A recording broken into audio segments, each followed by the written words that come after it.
With the right tools and a few safety tips, it's easy to remove your old vinyl flooring and clear the way for an upgrade. Here's what you'll need.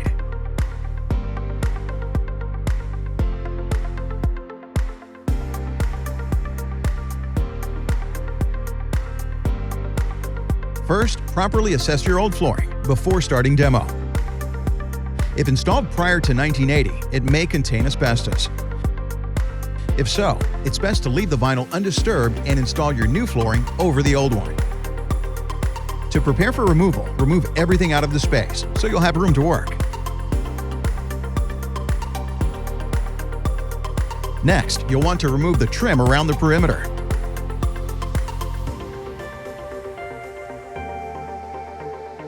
If you plan on reusing this trim, take care not to damage it by using a trim puller to pry it up.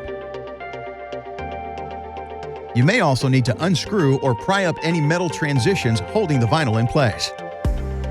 Next, cut the vinyl right down the center of the room. Since it's perimeter installed, there's no adhesive in the middle of the floor. Cut it in 12-inch strips to make removal easier. Then roll each one up for easier disposal. Continue until you encounter resistance near the perimeter. If necessary, use a 5-in-1 tool to loosen up any glued down sections.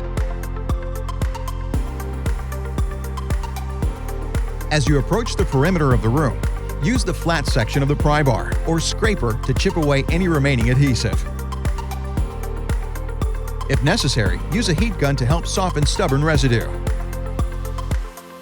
Once all the adhesive has been removed, use a wet-dry vacuum to remove dust and debris, and prepare the area for your new flooring. Good luck, and thanks for shopping at the Home Depot.